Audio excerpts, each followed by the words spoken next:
Hola, buenas, bienvenidas, bienvenidos a todos al podcast Mamis Neurodivergentes.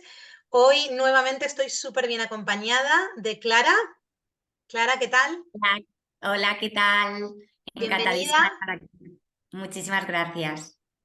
Bueno, para los que no te conocen, me gustaría que te presentes un poquito, ¿vale? Y nos cuentes a qué te dedicas y cuál es tu conexión con la neurodivergencia. Vale, muchísimas gracias. Pues nada, yo soy Clara, soy psicopedagoga, especialista en autismo y TDAH. Y nada, cosas de la vida, pues al final acabé descubriendo que fue más o menos a la vez de mi especialización en este campo, que pues yo también entraba dentro de la neurodivergencia, ¿no? Y en este caso me diagnosticaron de TDA, SILH. Ujú. Pero bueno, y ahí ha sido un proceso, ¿no? Y un camino que he iniciado en todo este mundo. O sea que tu diagnóstico llegó tarde, ¿no? En la adultez. Sí, hace exactamente 3 años con 30 años. Ujú.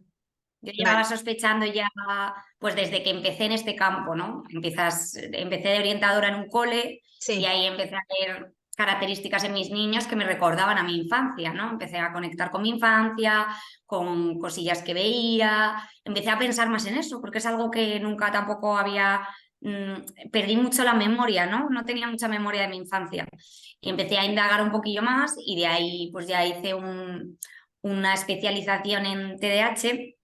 Bueno, digo TDAH por decir en general, Sí. ¿vale? Déficit de atención, déficit en funciones ejecutivas, como queramos llamarlo. Eh, de Berkeley, que es un americano que me gusta mucho, tengo varios libros de él y ahí ya es cuando dije, vale, o sea, es que no, o sea, me sentía súper, súper identificada y comprendida, ¿no? Ujú.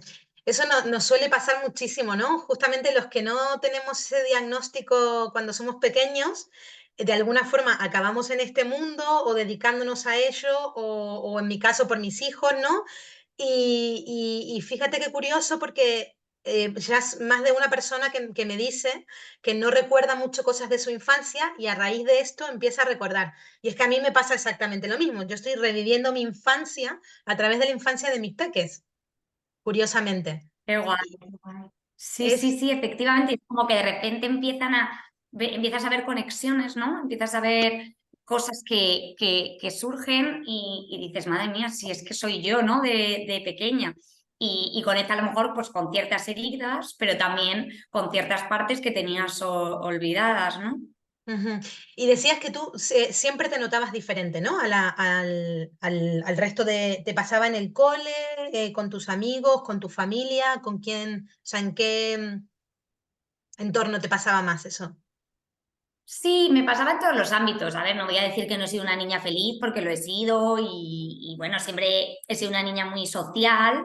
Bueno, siempre, no, realmente cuando era pequeña era bastante tímida, cosa que curiosamente ha ido cambiando con la edad y ahora soy todo lo contrario. Soy hipersocial y me encanta hablar y me encanta hablar en público. Cuando de pequeña era súper tímida, pero bueno, tenía amigos y me relacionaba.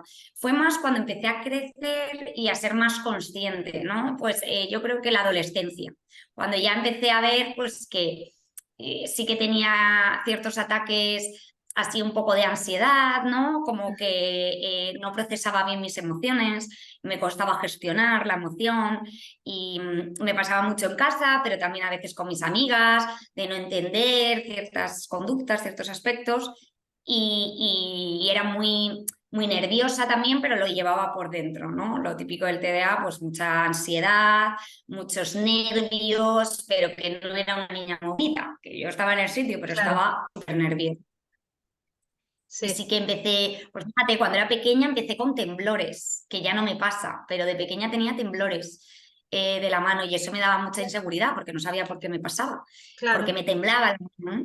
Y yo era consciente de todo ello, pero creía que no sabía a qué se debía, entonces siempre lo achacaba a problemas que yo tenía, ¿no? Entonces autoestima baja, ¿no? Inseguridades.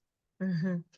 Y para volver un poquito antes dijiste que tu diagnóstico es TDA sin la H. ¿Nos podrías explicar un Sí. poquito eso para los que no sepan la diferencia? Vale, sí, un poco la definición sería déficit de atención con o sin hiperactividad. A mí me gusta hablar siempre del tema de las funciones ejecutivas, ¿no? Que al final es la parte de la corteza prefrontal, que es lo que el director de orquesta, ¿no? Que nos Sí, dirige y nos controla, ¿no? Todos los ámbitos de nuestro cerebro, ¿no? Pues el emocional, el racional y todo eso. Y la diferencia pues sería esa, ¿no? Que hay personas que el déficit de atención lo llevan más como un motor interno, que sería mi caso, y otros que llevan un motor externo, ¿no? Que sí que exteriorizan esos movimientos, esa verborrea, esa sí. necesidad de esa impulsividad. Y en mi caso, pues es más cohibición, ¿no? O sea, que en vez de sacar ese motor, pues se queda dentro, los pensamientos se quedan dentro, los nervios se quedan dentro y suele llevar o conllevar a una ansiedad Sí. eh, generalizada por dentro. Y de ahí también los ataques de ansiedad, ¿no? Que solemos tener mucho las personas que tenemos, bueno, neurodivergencia en general, ¿no? Y bueno, lo que comentabas antes de que empezaste a ser más consciente con la adolescencia. O sea, ¿tú crees realmente que había un masking ahí? Sí, yo creo que al final, pues en esos momentos, claro, sin tener ni idea de todo este mundo, ni además en esas épocas, ¿no? Ahora yo creo que está todo mucho más normalizado y Sí, hay tanta neurodiversidad que es que los niños lo ven en su día a día. Pero vamos, en mi colegio nunca ha habido ningún niño con autismo, ni se ha mencionado nada de TDAH, la orientadora nunca vino a mí, yo sí que tenía problemas, empecé a suspender más adelante porque es verdad que soy más bien tirando a buen funcionamiento, entonces, bueno, pues al final acababa como compensando, digamos, un poquito. Pero bueno, ahí sí que siempre he tenido como problemas de no tener nada de motivación, ¿no? Sobre todo por la claro. parte de motivación, pero sí que me notaba como que tenía que adaptarme al grupo, ¿no? Siempre he sido muy sensible también, muy empática, y entonces me solía unir con personas que precisamente tenían como más problemas o dificultades. Entonces, pues de ahí yo creo que llegó también mi vocación desde que acabé el cole, pues hice educación especial, porque yo sabía que quería ayudar, pero no sabía Sí, cómo, ¿no? ajá. Claro, Y y todo, curiosamente educación especial. ya, curiosamente, porque no fue. Es verdad que en el primer cole que estuve en cada clase había niños con síndrome de Down, discapacidad intelectual y yo tenía muchos amiguitos y yo me unía, ¿no? Desde pequeñita como esa conexión que veía a lo diferente, o sea, siempre conexión a lo diferente. Sí, Pero lo de educación especial lo elegí un poco porque sí, o sea, que no lo pensé demasiado. Lo hablé con mi madre y como no era muy buena estudiante, pues dijo, bueno, algo entre comillas fácil, no te vas a meter a medicina, no te vas a meter a psicología, pues bueno, a esto que también es como de ayudar, ¿no? Y claro. aquí me fue llevando la vida, yo creo que te va de algún modo, ¿no? Te va llevando, te va conectando a. Es muy curioso, la verdad, porque ahora lo pienso y Totalmente. digo, madre mía. Yo el otro día lo hablaba en otro episodio que estábamos grabando y que aparte llevo un tiempo pensándolo y es como que vamos tejiendo esa red, ¿no? Con otras personas neurodivergentes y aparte yo lo pienso y es que todo mi grupo de amigos o de amigas son neurodivergentes, la mayoría. Sus hijos, que son amigos de mis hijos, son neurodivergentes, ¿no? Y es como que vamos creando, ¿no? Esa pequeña red y es muy curioso, ¿no? Creo que al fin y al cabo luego lo diferente termina de llamar a lo diferente, ¿no? Y es como que siempre Exacto, es vamos como buscando. uniendo, sí, nos vamos buscando y nos vamos encontrando, a veces sin buscarte, ¿no? O sea, como que te encuentras en la vida, ¿no? Y eso al final pues ayuda mucho. Sí. Tú, por ejemplo, porque bueno, en tu caso, o sea, tú estabas trabajando con niños y niñas neurodivergentes antes de conocer tu propia neurodivergencia, pero ¿crees o sea, crees que puede ayudar el juntarnos con otras personas neurodivergentes?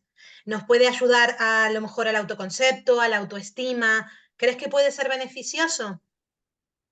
Sí, por supuesto, yo creo que te sientes mucho más entendido, ¿no? Te sientes más libre. Muchas veces, pues todo este masking que decías, Sí, pues en la vida, en la presión social, en las relaciones sociales, muchas veces pues tienes que aparentar ser de una forma. Por eso nosotras, por ejemplo, en el centro hacemos grupos de habilidades sociales de niños neurodivergentes. Y ahí es donde crean realmente las conexiones, ¿no? Sobre todo los de alto funcionamiento, porque ellos tienen sus intereses restringidos, ¿no? Un poco claro. en el TEA, ¿no? De alto funcionamiento. Y aunque quieren muchas veces relacionarse, les cuesta mucho las relaciones sociales, ¿no? Entenderlas, mantenerlas. Entonces, cuando de repente encuentran una persona que más o menos pues tiene las mismas características, ¿no? Que también tiene sus intereses restringidos, que le gusta y se interesa, pero también se puede sentir abrumado, ¿no? Y Claro. como que se percibe, es que lo perciben, aunque ellos mismos no sepan que son neurodivergentes, de algún modo se encuentran esa conexión. Totalmente. A mí me pasaba con mis peques, porque cuando yo trabajaba en el colegio donde ellos también eran alumnos y alumnas, y entonces cuando estaban muchas veces sus amigos en los procesos de diagnóstico y demás, mi hijo, por ejemplo, los detectaba, mamá, tal persona tiene esto, tal persona, y luego era así, o sea, luego tenía razón y digo, es que tienen como un sexto sentido, no es como que nos sentimos más libres. Creo que ahí le has dado justo en la tecla. Y bueno, recapitulando un poco con lo del masking, porque le comentaba a Clara antes de empezar a grabar que había escuchado una teoría de, voy a mirar el nombre para que no se me olvide, Matt Gutwell, luego lo pondré en la descripción, que, bueno, él comentaba como que realmente no es masking lo que hacemos, ¿no? Sino que él comentaba como que mostramos varias personalidades, es decir, que vamos aprendiendo a lo que se espera de nosotros en cada sitio. Por ejemplo, no te vas a comportar de la misma forma en una clase que como te comportas en casa o que como te comportas en el teatro, ¿no? Entonces, él hablaba de esa mirada para poder abrazar un poco a todas nuestras caras, ¿no? Y me parecía muy interesante porque creo que, o sea, ligado al masking siempre hay como una parte más negativa, ¿no? De como que tenemos que hacer mucho esfuerzo y que nos cansa mucho. No sé si a ti te pasa, por ejemplo, decías lo de que te encanta hablar en público y demás, ¿no? Pero a lo mejor situaciones que socialmente te cuesten más o te agoten más, ¿notas eso al llegar a casa o al llegar a tu entorno seguro? Sí, sí, me encanta la verdad la descripción que has dado y creo que puede ayudar a mucha gente para relajarse, ¿no? Porque esto también se trata de comprenderse y darse ese espacio. Y sí que es verdad que ahora, como me conozco mucho y me doy todos los espacios y me dejo ser totalmente, ¿no? Mm, No me pasa tanto, pero sí que efectivamente lo que decías, sí que recuerdo, por volver un poco a lo que comentaba de mi adolescencia, cuando llegaba a casa era otra persona y soltaba todo, todas mis emociones, ¿no? Contraídas dentro. Y eso me llevaba a mucha ansiedad. Entonces, mi pobre madre que me ha ayudado mucho y que seguimos y las dos estamos ahí en la neurodivergencia y a ella le encanta el tema también, pero explotaba mucho en casa, ¿no? Como esa sensación de ir llenando ese vaso todo el rato hasta que ya está claro, desbordando. Ahora soy consciente y me sigue pasando, efectivamente, porque yo llevo un centro, pues tengo mi familia, tengo mi vida personal, tengo mis amigos claro. y una de las mejores decisiones que tomé es venirme a vivir a Málaga, al sur, al mar, a la naturaleza, pero siempre ha sido como que yo iba subiendo, subiendo, subiendo y era como, uff, estoy a punto de explotar, ¿no? De ir recogiendo todo y presionándome a mí misma a adaptarme a entornos que a veces pues cuestan. Claro.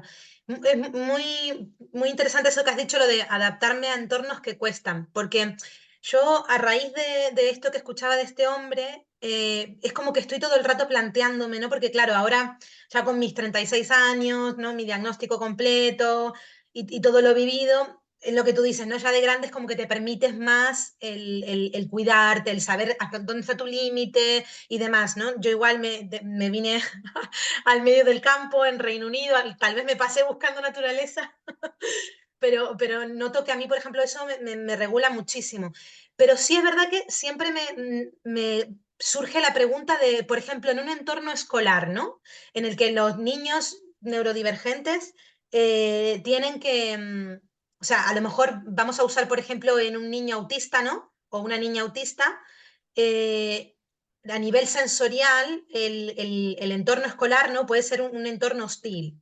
Entonces, mi pregunta es, ¿no? Y la hago a modo de estar, ¿no? Analizando hasta qué punto hay que buscar la adaptación, ¿no? Y hasta, o sea, la adaptación de lo de fuera hacia esa persona y hasta qué punto nosotros tenemos que aprender a adaptarnos sin que nos cueste eso que comentabas, ¿no? De llegar a casa y que tengas un ataque de ansiedad del estar aguantando, ¿no? ¿Tú qué opinas de Exacto. eso? Mm, Es muy complicado, o sea, es verdad que yo ahí tengo un dilema muy grande porque, claro, nos dedicamos a esto, ¿no? Y vives los colegios y ves cómo están y el sistema educativo pues tiene que cambiar mucho. Gracias a Dios pues van surgiendo cada vez más metodologías sí. abiertas a un...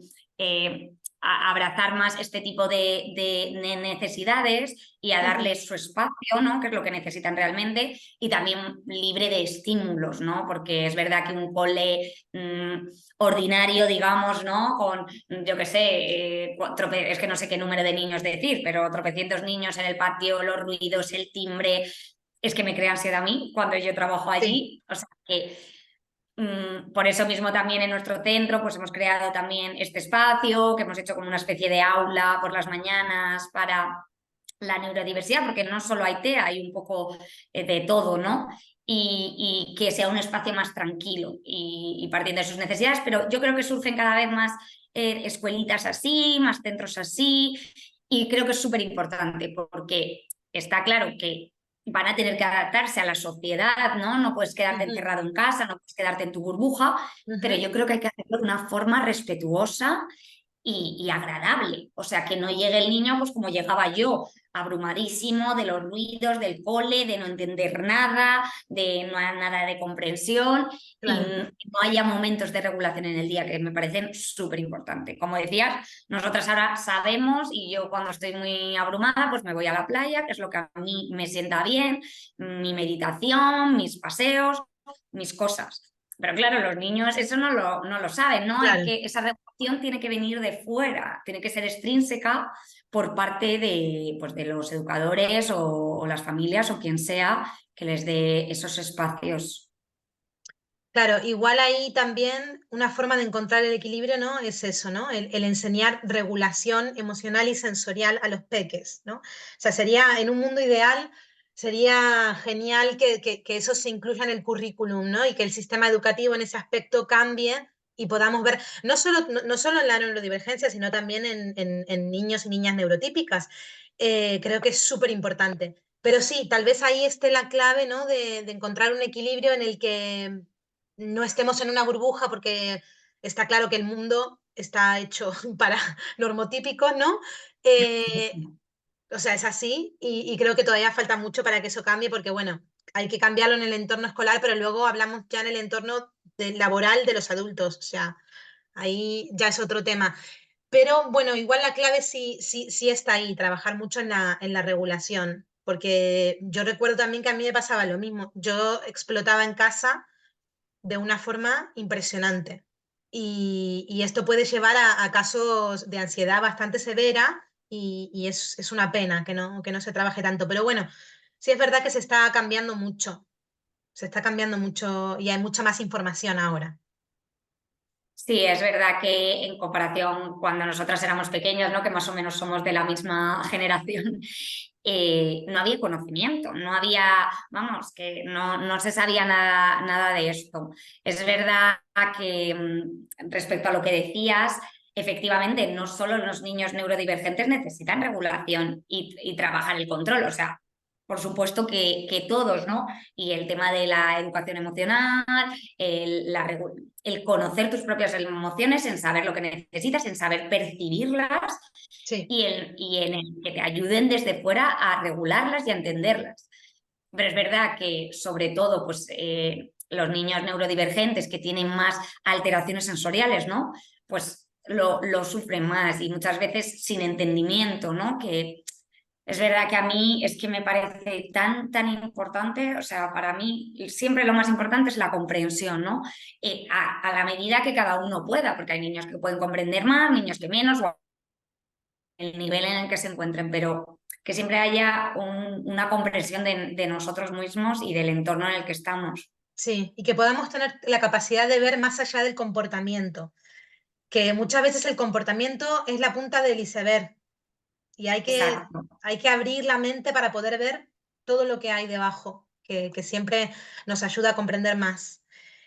Vale, Cómo me moviéndonos gusta esa así. teoría, que Bueno, la utilizo esa en es todas mis formaciones. Es muy repetitiva porque siento que siempre la utilizo, pero es que es todo. La teoría sí, del iceberg. total, es súper importante. Yo también siempre la utilizo, pero es que me parece muy visual y se entiende claramente. Total. Ujú. Para seguir un poquito así con estas palabritas que se escuchan mucho, bueno, luego sí me gustaría avanzar un poquito y hablar también sobre, vamos a jugar al poli bueno y poli malo, las cosas malas y las cosas buenas que tiene el TDAH, ¿no? Porque es verdad que Vale, siempre me vemos como encanta. las cosas más malas, entre comillas. Pero hay una cosa muy curiosa, a mí me pasó siempre, yo no sabía que era de esto, pero me da un poco de vergüenza, pero lo voy a decir. Tengo un problema, no en serio, o sea, lo hago de forma completamente inconsciente, pero imito acentos, depende con quién esté hablando. Entonces, a tal punto que a lo mejor yo me crié en Argentina y me pasa que a lo mejor le cuento historias a mis hijos de Argentina y de repente me dicen, mamá, estás hablando con acento argentino. Yo no me doy cuenta, ¿vale? Pero es que luego me pasa, por ejemplo, en la carrera, cuando estudiaba en la universidad, mi novio en ese entonces, que ahora es mi marido, sabía con quién había estado por los acentos. Yo tenía una compañera de Galicia y me decía, hoy has estado con Lucía, hoy has estado con Vero, que es de Cádiz. Y es que lo hago de forma completamente inconsciente, o sea, es Bueno, impresionante. pero es una super habilidad. A mí me Bueno, encanta. Ojalá sí, pudiera. pero es que investigando sobre esto me di cuenta que es un trait del TDAH y de la neurodiversidad y es el mirroring, ¿no? Y es pues eso, la capacidad que tenemos de forma inconsciente de imitar gestos, acentos, eh, bueno, movimientos del cuerpo, incluso puede llegar a tics. No sé si tú alguna vez has experimentado esto o a lo mejor lo has notado en algunos peques. Sí, qué curioso. Pues me encanta porque nunca había escuchado lo de los acentos. Sí que lo he notado en cierta gente, pero no sabía así tan, nunca me lo habían dicho así en primera persona, ¿no? Yo es verdad que lo que sí que he hecho toda mi vida es adaptarme a con quien esté. Pues si la que estoy le gusta comer hamburguesas, pues como hamburguesas, ¿no? Si la que estoy es súper sana y se va a andar por la montaña, pues yo ando por la montaña, ¿no? Como dejar un poquito tu personalidad de lado Sí. y unirte al sol que más calienta. Pero es verdad que mis niños, pues todo el tema este de copiar patrones y además lo hacen de una forma como que se nota, ¿no? Que es más mecánica, lo percibo mucho, ¿no? Sobre todo en las niñas de doble excepcionalidad, altas capacidades y TEA, percibo mucho esa necesidad de ver los gestos del otro e intentar imitarlos, ¿no? Y, y bueno, como copiar esas conductas, que al final ya como que pierdes un poquito, pues esa, la noción de tu personalidad, ¿no? De quién soy yo, o sea, o Exacto. qué es mío y qué es del otro, ¿no? Ujú. A mí todo esto me llevó a una crisis en la adolescencia, que aparte fue muy curioso porque hasta los 15 años viví en Argentina. Luego a los 15 nos mudamos a España y eso para mí fue como romperme todos los esquemas y justamente fue ligado a una crisis que tuve como de identidad, de como que hasta ese entonces no sabía quién era. Estaba, o sea, la forma de vestir, lo que me gustaba, lo que escuchaba, como todo lo que a mí me gustaba, no era lo que hacían la mayoría, tomaba un poquito de aquí, un poquito de allá, ¿no? Y es muy curioso porque me gusta hablarlo con otras personas para que seamos conscientes entre todos, ¿no? Y veamos también la importancia de eso, de hacer mucho autoconocimiento, ¿no? Y poder... Totalmente, y creo que lo mejor, perdona que te he cortado, No, no, no, no te preocupes. mi verborrea, mi impulsividad. Que no, efectivamente, creo que las crisis de identidad son claves en algún momento de tu vida, tienen que aparecer para realmente encontrarte con tu propio ser, ¿no? Y decir, a ver, ¿qué estoy haciendo? ¿Qué soy? Exacto, ¿qué quiero hacer con mi vida? ¿No? Esas preguntas que todos nos tenemos que hacer en algún momento. ¿Qué sentido tiene mi vida? Ujú, exacto. Es súper, súper importante. Bueno, y ahora para hablar del lado positivo, porque bueno, no voy a decir que es un superpoder, porque sé que hay gente que sufre mucho otras cosas dentro de esto y no me parece justo, pero sí es verdad que dentro del TDAH y de mis altas capacidades intelectuales, yo no soy académicamente, bueno, a ver, sí, se me daba bien el cole, pero cuando hay interés, ¿no? Cuando hay realmente interés, se me da muy bien, si no, me cuesta muchísimo. Pero sí es verdad que he compensado muchísimo mi TDAH con las altas capacidades intelectuales, como te decía antes. Pero sí es verdad que me gusta reconocer que la impulsividad que la tengo muchísimo, también ha tenido sus lados positivos, ¿no? Gracias muchas veces a mi impulsividad, pues decidí ser madre cuando no tenía todo hecho, ¿no? Y empecé la casa por el tejado, pero me pareció genial. Gracias a mi impulsividad lo dejé todo y me fui a vivir a diferentes sitios. Entonces, me gusta verle el lado positivo. Luego también Claro. creo que tenemos un montón de creatividad. No sé si tú ahí te reflejas. Sí, sí, sí, sí, sí. Me reflejo en Y todo lo que me dices, la verdad. pues la creatividad, aparte hay muchísimas personas con TDAH que son autónomos, o sea, que crean su propio negocio o crean su propia idea y cada vez veo que hay más. Y bueno, en tu caso, Sí, ¿no? Tenéis el centro. sí, pero yo desde que empecé a dejarme ser, porque efectivamente es lo que dices, que cuando llegas a esa conexión contigo mismo, yo antes era como, ay, todas mis amigas en realidad son empresarias, de trabajos tal, y claro, yo era como que quería, que me sentía rara, en plan, la gente incluso me miraba raro cuando era pequeña, cuando decía, ¿y tú qué estudias? Y todas, yo de derecho, pues eso, derecho, farmacia, medicina, y tú, yo educación especial. Y era la única, ¿sabes? Siempre. Pero bueno, al final como que me costó ese proceso de aceptación de mí mismo y en cuanto lo hice y empecé pues a mostrar mis redes, mis ideas, mis tal, vamos, me ha cambiado la vida por completo.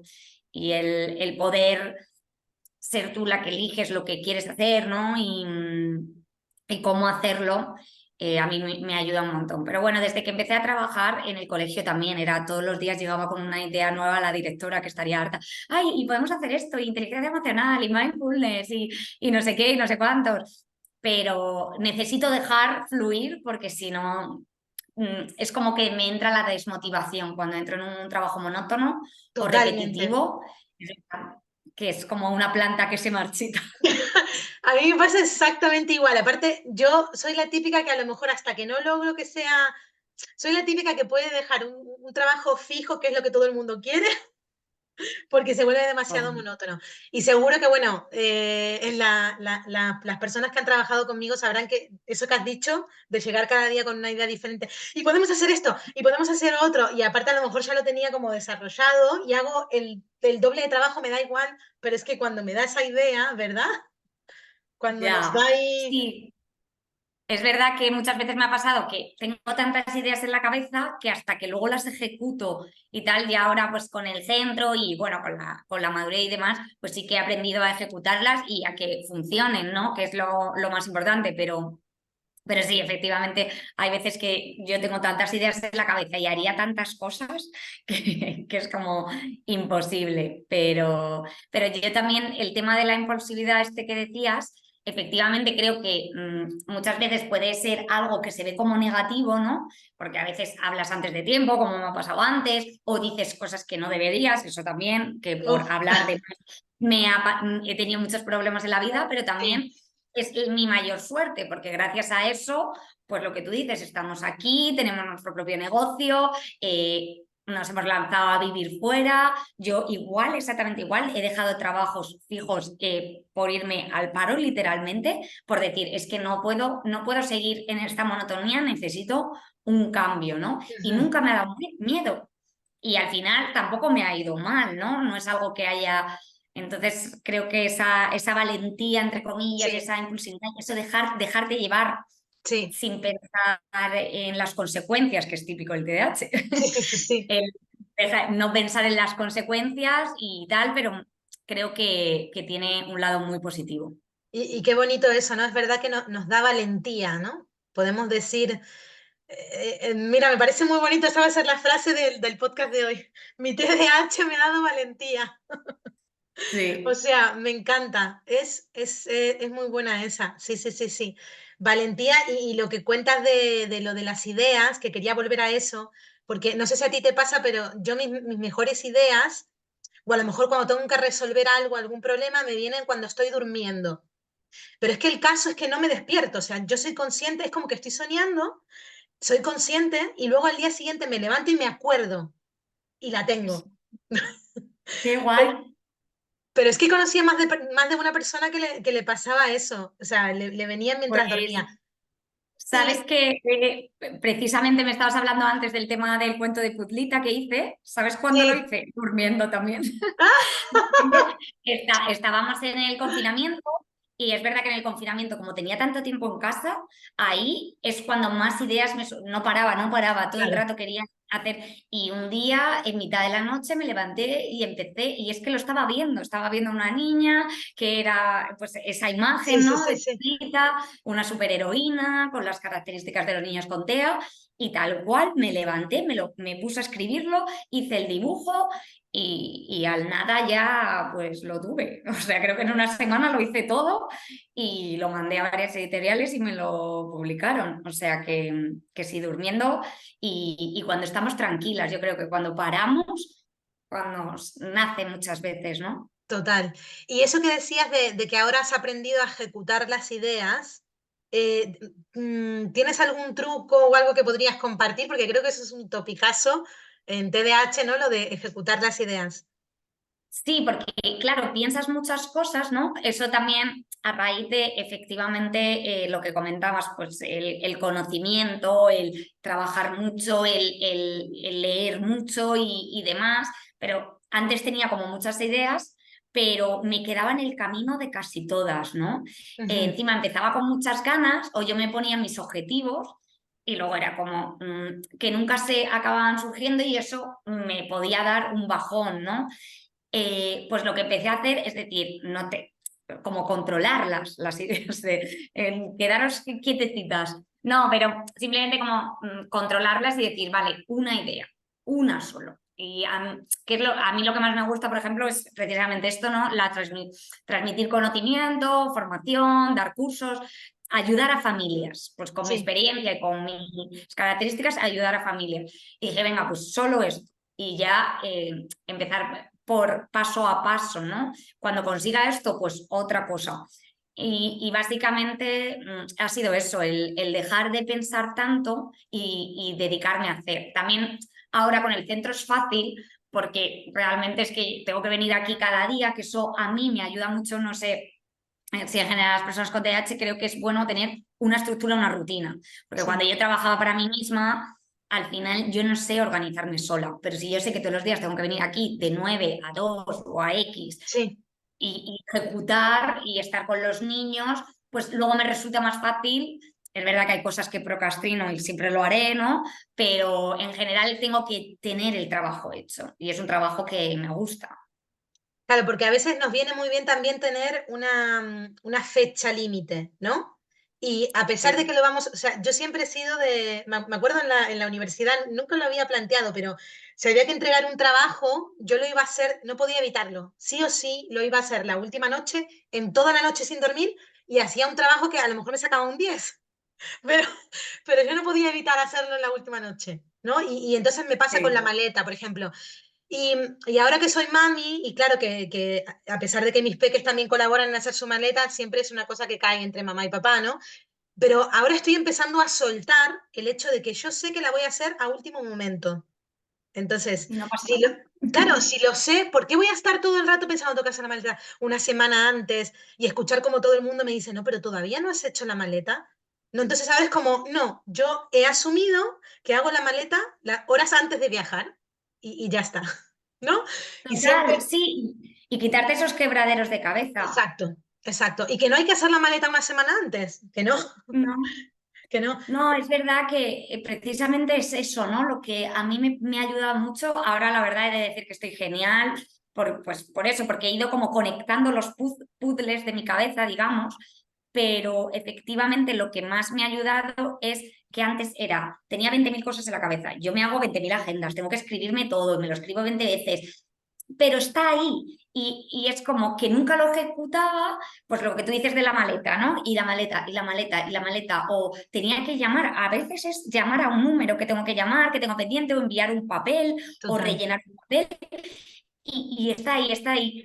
Y entonces eso ocupa mucha parte de tus pensamientos, de tu cabeza, y te abruma y al final estás cansada y dices, pero ¿por qué estoy cansada si no he hecho nada? Pues claro, es que no paras de pensar, ¿no? Exacto. Entonces, el dejar la mente más libre, que eso también la meditación me ayuda mucho o sea, como no estar todo el día pensando en 20.000 cosas, no exigirme tanto de antes me ponía en la agenda 20 cosas a hacer al día. Ahora soy realista y me pongo 3, porque sé que no voy a cumplir las 20, ¿no? Entonces, todo Claro, eso creo que ayuda. Bajar los niveles de exigencia ayuda mucho. sí. Bajar los niveles y asumir de que podemos tener una forma diferente de hacerlo y de que está bien. Exacto. O sea, no tiene que haber una única forma. A mí me pasó también hasta con la maleta de cuando fui madre. O sea, yo nunca tenía preparado un bolso, no lo preparé, lo preparé estando de parto. Y todo el mundo me decía, Claro. ¿no has preparado el bolso? Y no, pues y no lo voy a preparar. O sea, ¿no? Total. Tenemos que estar... Y aparte que a mí me pasa que yo saco lo mejor de mí cuando estoy en el último, ¿no? En el final del deadline que tengo que entregarlo, es cuando mi cerebro hace ¡pling! Porque necesito esa presión y esa inmediatez. No sé si a ti te pasa. Exactamente igual. Y te lo iba a decir antes, cuando has dicho eso de que lo hacías en la última noche, yo igual, sobre todo en el colegio, siempre la última noche me levantaba a las 4 de la mañana y estuve a las 4 a 7 o esas cosas raras, Sí, pero efectivamente me sigue pasando, pues cuando me tengo que preparar una formación que voy a dar, al final me la preparo la hora antes, sí, pero con esa presión es como que surge todo, o no sé, cuando tengo que hacer pues eso, un speech o tengo que hacer algo, siempre como que en el momento me sale porque me pongo esa presión. Pero exacto. si lo hago una semana antes, sé que no lo voy a hacer bien. Es que una semana antes es como que te desmotiva, ¿no? Yo me pongo y por más que lo intento, y ya me voy con otra cosa, me desconecto. Entonces, ahora sí, es eso, es aprender que es como que es una magia, ¿no? Que surge de repente y te sale todo lo que tienes que hacer Sí. o entregar. Es como la energía. Me acuerdo que Berkeley decía que, claro, que tenemos como no es un bidón, un depósito de gasolina, y entonces al final, pues ese depósito necesita motivación por lo que estás haciendo. Si tú ves consecuencias a largo plazo, no estás nada motivado. Por eso los niños, pues, y sobre todo los niños con TDAH, necesitan consecuencias inmediatas, a corto plazo. En plan, vas a hacer esto y vas a recibir esto ahora Exacto, mismo, pero o que sean intereses. Si la actividad les interesa, por supuesto la van a hacer. Pero efectivamente, si yo estoy preparándome algo que sé que dentro de un mes es cuando lo voy a hacer, o lo voy a decir, o lo voy a entregar, no hay nada de motivación. Entonces el depósito está totalmente vacío. Necesitamos esa adrenalina que nos suba para en el momento tener esas conexiones neuronales, porque el problema claro, es lo que tú dices, que es que no puedo ni pensarlo, ni no, sentarme a hacerlo. total, total. Y otra cosa también curiosa que quería comentar, porque me pasa con otras personas que he hablado que a lo mejor no leen nada y otras personas leen muchísimo. No sé cuál es tu relación con la lectura. A mí me pasa que yo he encontrado la clave y para motivarme tengo que tener como 3 o 4 libros que me estoy leyendo al mismo tiempo. Entonces voy cambiando y entonces a lo mejor un día, pues a mí me gusta leer mucho por la noche, pues cojo ese libro, al día siguiente pues me apetece más el otro. Y así es como que realmente voy terminando los libros, ¿no? Pero tengo que tener esa sensación de mezcla y si son en diferentes idiomas, como que me motiva más. No sé cuál es tu relación Igual. con la lectura. Pues es un tema peliagudo para mí, o sea, siempre creo que no me he terminado 3 libros en mi vida. Y además, una de las características que en su día, cuando estaba con toda esta sospecha y tal, era leer. No me pasa ahora, obviamente, pero cuando era pequeña, leer y no saber lo que estás leyendo. O que Sí, alguien te está hablando, que eso me pasaba cuando estaba muy abrumada, cuando tenía una exigencia brutal, que me hablaba la gente y es que no me quedaba, no sabía ni lo que me estaban diciendo porque tenía tantas cosas en mi cabeza que no me estaba enterando, ¿no? De lo que me decían. sí, Los libros me pasa un poco eso, que sí que es verdad que he tenido libros que me han encantado, obviamente he dicho 3, pero que son más, pero... sí, sí, Y sí. cuando me encantan, o sea, cuando es un interés, por ejemplo, cuando empecé con este tema del autismo, que me encantaba, Hiperfoco. leí 10 libros, Mm. infeliz, y me hacía 20.000 cursos con el TDAH, pues imagínate también. Pero yo novelas creo que muy pocas. Y mis amigas me dicen, es que no puedes estar leyendo siempre de lo tuyo o de tal. Ya, pero es que es lo único que me interesa. Bueno, pero ahí voy a hacer un apunte, Clara, que yo lo que leo es todo de neurodivergencia. Sí, ¿no? Psicología, Vale, vale, educación. entonces hay truco. A ver. Novelas, las únicas que me han enganchado en mi vida, Harry Potter, las únicas. Ah, mira. Sí, yo también las leí de pequeña, ¿verdad? Y Y ahora sí las que estoy había leyendo una con mis novela. peques y es lo único que entro en hiperfoco. Pero si no, tiene que ser mi interés, que es este. O sea, me pasa como a ti. Sí, sí, es que ves mi biblioteca, vamos, la estantería que tengo en casa, bueno, la que tenemos aquí en el centro, y es que es todo igual. Es verdad que a mí no solo me interesa el TEA y el TDAH, también me interesa toda la parte de educación Claro. consciente, Sí, de sí, sí. desarrollo emocional, todo lo que el eneagrama me encanta, todo lo que tenga que ver con las emociones y el desarrollo personal. Eso sí, me encanta. Pero también cuando se vuelven muy monótonos, me estaba leyendo ahora un libro que se llama Yo Ego, que está muy bien y que te da claves súper buenas. Pero Sí. cuando ya veo que llevo 3 capítulos y es más o menos de lo mismo, no me está dando esa motivación de algo nuevo. Así que a lo mejor tengo que seguir tu consejo, ir mezclando Pues para no pruébalo, cansarme. pruébalo porque de verdad te digo que viene genial, que a lo mejor un día tienes el humor para uno, luego para otro, y a mí así yo encontré que no es la forma ideal, ¿no? Porque me acuerdo que cuando tenía que estudiar o leer en el cole o en la universidad te dicen como el orden en el que los tienes que leer y demás. No, pues no. Yo me he dado cuenta que no, mi cerebro no funciona así. Yo necesito tener varios libros a la vez y me motiva un montón. Ahora, claro, lo malo es que hay pilas de libros por todas las casas porque mis peques son iguales y entonces, claro. Pero bueno, empiezas a dejarlo, ¿no? Empiezas a soltar el tema Claro. del orden y tal y está genial. Está genial eso, conectar Claro. con formas diferentes de hacer las cosas. Me encanta sobre todo eso que has dicho de al final es que nada está mal, es que hay que dejarnos ser y si a ti te funciona eso, si a ti te funciona hacer las cosas el último día o leer 20 libros a la vez y necesitas tenerlos ahí además, pues es que no hay nada malo en ello, ¿no? O, por ejemplo, lo que te decía que dice mis amigas, pues si a mí no me llena leerme una novela o no me gusta, pues es que simplemente, ojalá, pero es que no puedo. La empiezo a leer y al final me desmotivo rápido, ¿no? Tengo que leer algo que sienta que me está aportando, ¿no? Y Claro. que también en eso me he vuelto muy hiperfoco y es verdad que he tenido que controlarlo, porque una cosa es que yo quiera trabajarme todo el rato, ¿no? A Sí. nivel de desarrollo personal y otra cosa es que la gente de alrededor tenga que hacerlo, ¿no? Que ahí hay que, eso sí que hay que Perdón que me controlar. ría porque me suena un montón. Yo soy igual. Como los consejos, yo me los tengo que dar a mí misma, porque muchas Claro, veces, claro, los de alrededor se cansan de escucharte hablar de los mismos temas todo el rato, ¿no? Es exacto, típico del exacto. hiperfoco. Sí, sí, no, no, yo soy una cansina y todos mis libros son de lo mismo. Y bueno, cuando estudiaba teatro, el teatro sí lo puedo leer, ¿ves? El teatro sí me mola y también hiperfoco y tenía 50.000, que al final los tuve que vender porque yo con lo que me mudo no me podía mudar con eso, obviamente. Pero sí, hay que saber también controlar un poco, pero luego por otro lado hay que darle de comer al cerebro, ¿eh? Que eso también es verdad. Sí. Y a mí me pasa también con las formaciones, que te escuché antes de las formaciones, supongo que serás igual, 50.000 formaciones, ¿no? Que claro, me di cuenta, yo me vine a vivir a Reino Unido y tuve que traducir todo al inglés y ahí fue cuando dije, me he pasado un poco, porque me dejé una pasta en traducciones y luego, claro, ahí fue como que de repente vi Madre mía. todas mis formaciones, una tras otra, yo no era consciente de lo que hacía. Y ahí fue cuando dije, Ya. uy, igual me pasa un poquito. me pasa un poquito, tengo que parar un poco, pero claro, luego cuando paro es como que me entra me desmotivo, ¿no? Entonces hay que encontrar el equilibrio y poco a poco, Total.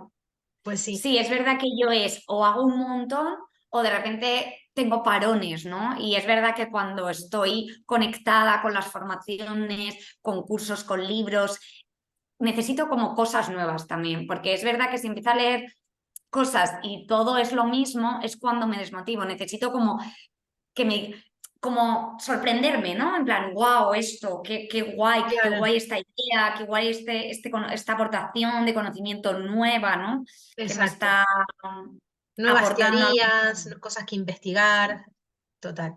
Bueno, para terminar, el último topicazo que me parece súper interesante y tú con tu centro seguro que tienes la respuesta, el tema de la detección en mujeres y niñas. Tú lo notas eso en el centro porque en el centro hacéis diagnósticos, ¿no? Sí, yo hago diagnósticos, también estoy certificada en A2, vamos, solo de TEA y TDAH, que es de lo que sé. Soy Ujú. psicopedagoga, o sea que sí que hago diagnósticos, pero es verdad que es un tema complejo, la verdad. Además, hay diagnósticos muy tardíos, porque efectivamente, de hecho, una compañera el otro día me lo decía, me decía, pero es que X niña no es como este, ¿no? Refiriéndose a un niño. Y yo, claro, es que se muestran diferente porque son mucho más capaces de enmascarar y copiar las conductas. Entonces, las características, porque al final el diagnóstico es a nivel comportamental, son diferentes. Claro, Por eso hay muchos menos diagnósticos, ¿no? Siempre está esa duda de, ¿hay menos niñas con autismo o con TDAH o es que hay menos diagnosticadas, ¿no? sí, Porque es verdad que la diferencia es brutal, ¿no? El número, creo que es 1 de cada 10, sí, no, sí, no sé cuánto era, no, sí, pero era no, pero no sé si a uno de de cada cada cinco. cinco. Sí, es Uno de uno de cada cada cinco me cinco. parece, pero aún así es muy grande. Pero bueno, hay personas que plantean la teoría de como que cuando se hicieron los perfiles de todas estas neurodivergencias y demás, se hicieron en base a niños, ¿no? Y entonces es por eso que a medida de que se fueron actualizando y demás, y aparte, bueno, si tú estás diciendo que es que se muestra muy diferente en la niña y en el niño, ¿no? Tal vez eso tiene que ver, ¿no? Sí, tiene todo el sentido porque además cuando se hicieron los criterios diagnósticos, ¿no? Del DSM-5, el DSM-4, seguramente los ejemplos que cogen, las muestras que cogen son de niños porque es lo que más hay. Exacto. Es verdad que, a ver, los síntomas nucleares están y son. Sí, Me refiero que al final, pues tanto en TDAH como en TEA, lo que estamos hablando nosotras de las características de déficit en memoria de trabajo, déficit en control de impulsos, de regulación emocional, todo eso se ve en chicos y en chicas, y en el TEA, pues déficit de comunicación e interacción social, alteraciones sensoriales, se ve. ¿Qué pasa? O sea, ahí tienes que indagar un poco porque a veces en las niñas, sobre todo si tienen enzima o en funcionamiento, se ve menos y lo enmascaran mucho más. Entonces, también las chicas, como que esa parte de la sensibilidad, ¿no? Y de el procesamiento mental funciona de forma diferente, entonces a veces, pues claro, ves conductas que digo, ojo, pero sí que tienen, no, yo que trabajo mucho con el tema evaluando la teoría de la mente, sí que tiene teoría de la mente, sí que entiende al otro, sí que tiene tal, pero a lo mejor no lo entiende a nivel profundo, sino que claro. ha aprendido, si tiene empatía, porque son sensibles, no comprende realmente esa diferencia entre su mente y la del otro, pero ha aprendido a hacer lo que al otro le hace sentir bien. Complicado. Es un asunto complicado y Sí. sobre todo a nivel escolar con la cantidad, o sea, con los ratios que hay en los colegios, o sea, que un solo profesor o profesora tenga que estar pendiente de todo esto, ¿no? Porque siempre se dice en los colegios, pero también hay que ver, ¿no? El entorno y la realidad de esa persona que está a cargo. O sea, cómo detecta esto con la facilidad que tienen las niñas y aparte que es como que siempre van en grupo, ¿no? Y se crean esos núcleos. Es muy difícil verlo. Sí, es verdad que tiene que ser un colegio muy consciente o tener más o menos profesionales en el campo que puedan determinar o alguien muy sensible a este tipo de características. Pero en mi caso, en el centro, las que vienen son mamis y papis que lo perciben en su casa y suelen ser familias que saben del tema o que ellos mismos son neurodivergentes, que me pasa mucho. De hecho, las 3 casos que me han venido este año de niñas de doble excepcionalidad son de madres neurodivergentes también, que ellas se ven esas Ah, características mira. en Sí, ellas y a partir de ahí es cuando han empezado a darse cuenta. pero Y todos los las diagnósticos madres ya tenían el diagnóstico. no, que han empezado a Ah, ver, pues un poco lo que me comentabas tú antes, que han empezado a ver características en sus hijos y han dicho, madre mía, pero si es que yo era igual, pero si es que tal, a mí también me molestan los ruidos, a mí me molestan estos ambientes, a mí también me cuesta entender las relaciones con el otro. Como que empiezan a darse cuenta y vienen en plan, oye, es que creo que yo lo tengo y creo que mi hija también, ¿no? claro. Entonces es como súper curioso porque empiezan a indagar, ¿no? Obviamente, empiezan a preguntarse. Suelen ser casos también de niñas que han sido diagnosticadas previamente por altas capacidades, algunas por TDAH, pero las madres siguen viendo que hay algo ahí que parece una excesiva timidez o un tal, pero cuando ya empieza a haber problemas también a nivel emocional, pues que ellas no Sí, se sienten. sí. Es que es verdad que a mí me gusta dejar este mensaje a los padres y las madres, porque al fin y al cabo somos los que más conocemos a nuestros hijos. Y a pesar de que a lo mejor no seamos psicopedagogos ni demás, sí es verdad que podemos realmente ver esas características porque no se comporta igual un niño o una niña en el cole que en casa. Entonces, es muy importante que podamos saber transmitir a la persona profesional que le va a hacer la evaluación ese comportamiento completo y esas sensaciones, porque a mí misma me pasó en una reunión con ASA Málaga, que era para recibir a los padres nuevos y demás, y hablando con la psicóloga de la reunión, y la psicóloga me terminó diciendo, mira, míratelo porque, o sea, aquí no me rebatan las cosas que me estás rebatiendo, lo que pasa es que tú lo estás mirando también desde tu mirada de alta capacidad, o sea, ¿no? Y también me pasó con la pedagoga que le hizo la evaluación a mi hijo, que yo le decía, ¿cómo voy a trabajar esto si esto en realidad es lo más natural, es lo más típico, ¿no? Y realmente lo que pasaba es que ahí había, ¿no?, algo que investigar. Entonces, me parece súper importante mandar ese mensaje, ¿no? Pero sí es verdad siempre acudir a un profesional, porque luego está el tema de las redes sociales, eh, que también es verdad que tenemos mucho acceso a información, pero sí me gustaría dejar el apunte de poder contrastar la información que tenemos y que encontramos Sí, por y es ahí. importante. Sí, porque es verdad, a ver, las redes, es verdad que hay muchísimas cuentas de calidad que ofrecen un montón de conocimiento y que, oye, que está genial y que la gente cada vez, ¿no? Mucha se entera o percibe las cosas por allí. Pero es verdad bueno, que te conozcan y lo que tú dices, que contrastes, porque a lo mejor tú estás acostumbrada a vivir así o en ese ambiente, porque al final es eso, nuestros hijos son nuestro modelo a Total, seguir. Entonces como que normalizamos ciertas conductas que hemos visto desde pequeños y a lo mejor, pues bueno, ver un poquito una mirada de fuera nunca viene mal para guiarnos un poquillo, siempre pues preservando pues cómo somos, que es lo que estábamos hablando un poco hoy, ¿no? Que es lo que hay que hacer más y no tener que seguir todos el rebaño o ser de la misma forma, cada niño es como es, pero sacar su mayor potencial, genial. porque al final es eso, es lo que tú decías, que yo es verdad que soy súper, súper positiva y de todos los niños al final se saca, ¿no? Se saca el potencial y es lo importante que al final el TDAH es que tiene, o sea, tiene muchísimas cosas positivas, ¿no? Y bueno, el TEA, por supuesto, y las altas capacidades es una forma diferente de ser, pero no tiene por qué ser peor, ¿no? Hay Exacto. dificultades en el camino, eso está claro, hay retos, pero bueno, viéndolo de forma positiva es más fácil. Trabajar el potencial, sí, muy bonito eso. Y es verdad que hay que centrarse en eso, no en lo que nos falta, sino en lo que tenemos y lo que se nos da bien. Bueno, para Exacto. ir terminando un poquito, cuéntanos para que las personas que no te conocen, dónde está tu centro, cómo se llama, dónde te pueden encontrar. Yo igual lo dejaré en la descripción, pero Vale, pues nuestro centro se llama Centro Cometea.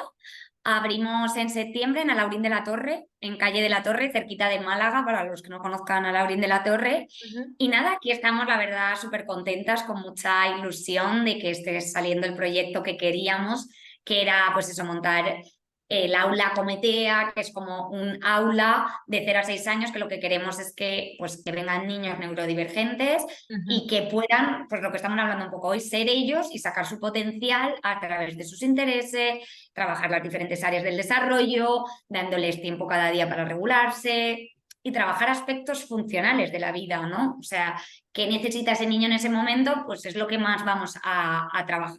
Y luego hacemos las típicas terapias también, terapias, Sí. o sea, grupo de habilidades sociales, como te decía antes, y lo que te decía también de diagnósticos, apoya a familias, toda esa parte también es muy bonita. Genial. Bueno, pues luego dejaremos los datos en la descripción del episodio. Y para terminar, siempre termino con la misma pregunta en todos los episodios. O sea, me gustaría que te plantearas qué consejo le darías a una persona que esté en tu situación, o sea, que tenga a lo mejor tu profesión o que se dedique a lo mismo que tú.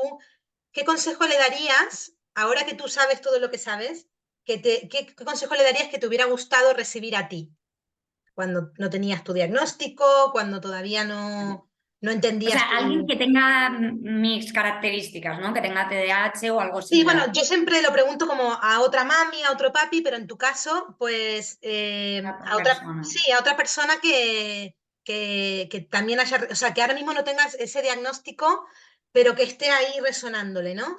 Algo que te hubiera gustado que te recomendaran a ti. ¿Qué consejo? Pues me hubiera gustado que me dijeran que no tenga miedo, ¿no? No tengas miedo a ser como eres, acéptate tal y como eres y conócete. Y no tengas miedo a ser diferente, porque no hay nada de malo en ello. Y sigue tu instinto. No pienses, no sigas tanto tu mente, ¿no? La parte racional, y sigue más a la parte instintiva, que es lo que te pide realmente tu cuerpo. Y Qué bonito. deja que fluya. Ahí, sin miedo. Eso, sin miedo. Bueno, Clara, pues creo que hemos dejado claro que tenemos TDAH porque nuestra conversación ha ido de aquí a allí, ha vuelto a... Pero bueno, este es un episodio diferente, Y ahí, natural. natural, sin miedo, y así es como nosotros pensamos y como nos hemos motivado y yo creo que ha sido, o sea, he aprendido un montón, seguro que los que lo escuchan también aprenden un montón y nos vamos con un montón de consejos súper positivos y muchas verdades, que también es lo que quiero mostrar, ¿no? Que también, bueno, hay cosas que nos cuestan más, cosas que nos cuestan menos, pero siempre con la verdad. Así que muchísimas gracias por estar hoy en Mamis Neurodivergentes, el podcast. Ha sido un placer y espero que sea la primera de muchas. Exacto, seguro que nos volvemos a ver pronto. Muchísimas gracias, Sabrina. Un placer. Adiós, adiós Clara, Chao. gracias.